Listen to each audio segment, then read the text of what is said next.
Syria में आधी सदी से भी ज्यादा समय तक असद परिवार का राज चलता रहा। 1970 में पहली बार बशर अल असद के पिता हाफिज अल असद तख्ता पलटकर सीरिया की सत्ता पर काबिज हुए। इसके बाद सन 2000 में उनके उत्तराधिकारी बशर अल असद सीरिया के राष्ट्रपति बने, लेकिन अब उनका काम तमाम हो चुका है और नौबत ऐसी आई कि उन्हें देश छोड़कर भागना पड़ा। लेकिन इसी बीच चर्चा हो रही है बशर अल असद के परिवार की। ऐसे में इस वीडियो में हम जानेंगे कि बशर अल असद की पत्नी कौन है। कहा जाता है कि बशर जब लंदन में आंख के डॉक्टर की प्रैक्टिस कर रहे थे तो उन्हें एक लड़की अस्मा फवाज अल खरिस से पहली ही नजर में प्यार हो गया था। अस्मा सीरियाई डिप्लोमेट फैमिली में पैदा हुई थी और उनका जन्म साल 1975 में लंदन में हुआ था। अस्मा ने लंदन के क्वींस कॉलेज से अपनी शुरुआती शिक्षा ली। इसके बाद उन्होंने किंग्स कॉलेज से उच्च शिक्षा ली और फिर हार्वर्ड यूनिवर्सिटी में MBA प्रोग्राम में दाखिला लिया। सन 2000 में जिस समय उनकी बशर अल असद से शादी हुई, उस समय अस्मा मशहूर JP मॉर्गन कंपनी में बतौर इन्वेस्टमेंट बैंकर काम कर रही थी। अस्मा और बशर की शादी होने और बशर की ताजपोशी के बाद वे सीरिया में ही रहने लगे थे। सीरिया की प्रथम महिला भी बनने के साथ उनकी ख्याति और ज्यादा बढ़ गई थी।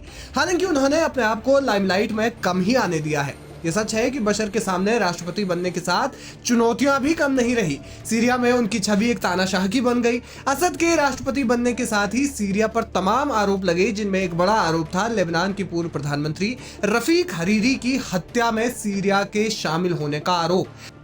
उस समय अंतर्राष्ट्रीय मंचों पर सीरिया की इस मामले में खासी किरकिरी भी हुई थी। लेबनान में व्यापक स्तर पर जनविद्रोह हुआ। हालांकि सीरिया ने इसमें वही किया जो आमतौर पर कोई भी अन्य देश ऐसी परिस्थिति में करता है, हत्या में शामिल होने से इनकार। क्योंकि बशर उच्च शिक्षित व्यक्ति थे तो उनकी सत्ता संभालने के समय लोगों को उनसे उम्मीदें थी कि वे सीरिया के नागरिकों के हितों के लिए कुछ क्रांतिकारी या निर्णायक कदम उठा सकते हैं, लेकिन ऐसा कुछ नहीं हुआ। उल्टा उनकी छवि और खराब होती गई। हालांकि ऐसे समय में उनकी पत्नी ने उनकी छवि को सुधारने में एड़ी चोटी का जोर लगा दिया। कहा जाता है कि बशर की छवि को मॉडरेट रिफॉर्मिस्ट बनाने में अस्मा अल असद ने खूब मेहनत की, जो मेहनत काफी हद तक रंग भी लाई। यही कारण है कि लेबनान से सीरिया के रिश्ते सुधरे और सीरिया के पड़ोसी मुल्कों से उसके रिश्तों में सुधार हुआ। अस्मा अल असद ने साल 2005 में एक संगठन लॉन्च किया जिसका उद्देश्य सीरियाई युवाओं को देश के प्रति जागरूक करना था। कहा जाता है कि यह संगठन अभी भी चल रहा है। अस्मा अल असद कैंसर की जंग भी जीत चुकी हैं। बताया जाता है कि वे ब्रेस्ट कैंसर से पीड़ित थी। 2019 में उन्होंने कैंसर की लंबी जंग जीती। हालांकि इसके बाद उनके एक्यूट माइलॉइड ल्यूकेमिया से पीड़ित होने की बात सामने आई।